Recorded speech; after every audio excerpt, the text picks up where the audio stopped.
jolly good choice. The Hyena? Who wouldn't laugh? Created and written by Taylor Brandon. During the dry season, Africa is a dusty bowl. All the animals hang out at the local water hole. It is a happy spot everyone happened to love, except for someone who watched from above. A hyena named Harry lived in the crack of a tree. He disliked everyone whom he could see. He disliked the zebra, the hippo, and even the giraffe. Harry was the worst hyena of all, for he would not laugh. It is so noisy, Harry said, that I cannot think. It is because of that place where they come to drink. They are there all day, he said with a frown, from the moment the sun rises until it goes down. Harry began to pace. He was too upset to sit. He walked on his rug until he wore a hole through it. He stopped. Drink! That is it, of course, he said without a bit of remorse. The water in that hole is the reason the animals stay. All I have to do is take their liquid away. Harry crept past the animal's favorite place. He snuck by with some grass hiding his face. He had to find someone. He knew where to go. He found that someone atop a plateau. It was the Vulture King, the Undertaker from the sky. From his foul mouth dripped lie after lie. Harry said the waterhole was giving him a fit. Then he whispered how he was going to solve it. I love your plan, the bird said, for making others blue. I will gather all of my relatives and help you. I will get help from my sister, her uncle, and his brother. If her arthritis is not acting up, we will even get my grandmother. Without water, the others will not last long at all. Then we vultures will have a ball, for we get by living off others' bad fortunes.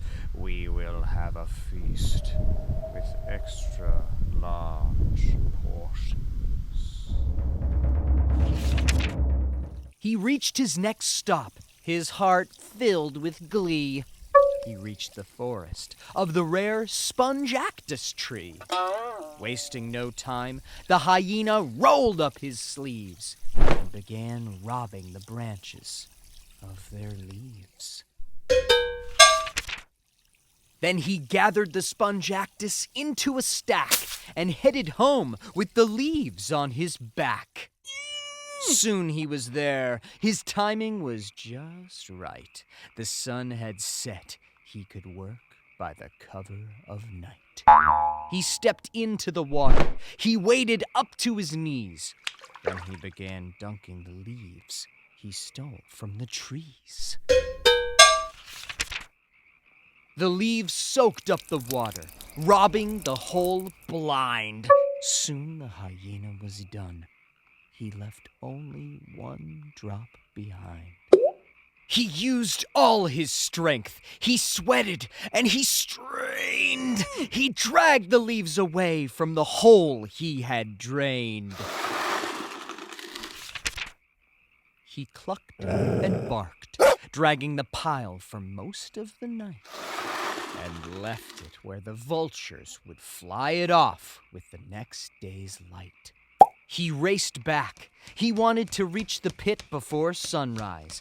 He wanted to see the animals' look of surprise. He was back. Seeing the animals did not bother him a bit. He smiled as he watched them stare at the pit. They were looking at the drop he had accidentally left. And I thought, he said, I had committed the perfect theft.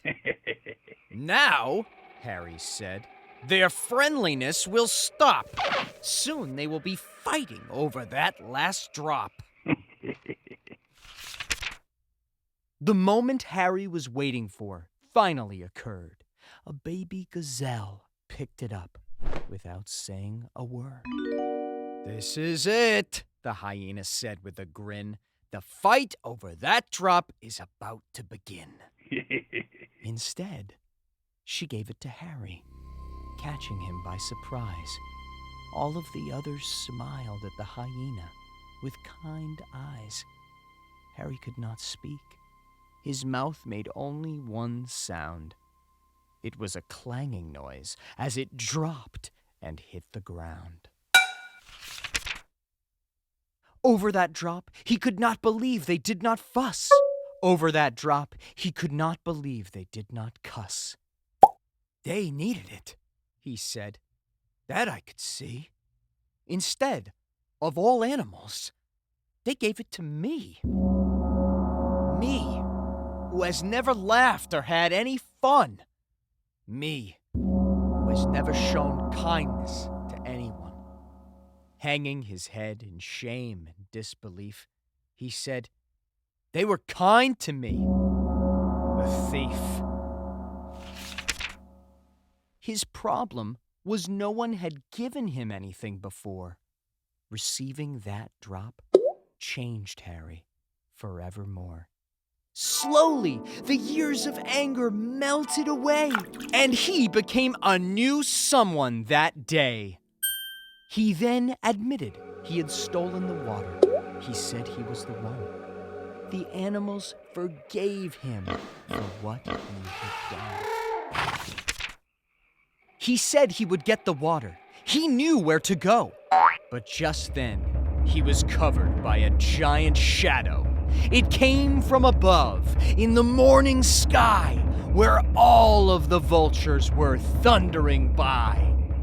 Their numbers blocked the sun and turned the sky black. Harry knew what he had to do to get the water back. He chased the birds who were completing his crime. He hoped he would be able to stop them in time. He reached the pile as it was leaving the ground. He grabbed the leaves and was upward bound. The Bird King saw our pal as the pile started to climb. Harry, he squawked. You made it just in time. No, I am here, Harry said, to end your joyride, for I have changed and am a new someone inside. Our pal plucked a feather from one bird's breast and began tickling the toes of all the rest. The birds tried to hold the pile, but they could not, for Harry had found their ticklish spot. Harry's tickle tactic worked, just as he had planned. He and the leaves were headed toward the land. The empty hole was the place where he happened to drop. The water, pushed from the leaves, filled the hole to its top. Harry was not hurt at all.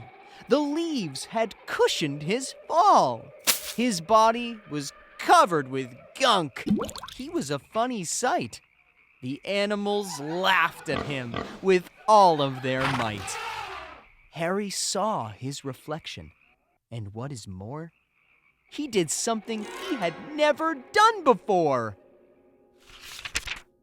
Harry finally laughed as he stood up nice and tall, and he laughed at himself, which is the best laugh of all. The end. Click to subscribe. Visit back soon for our next adventure.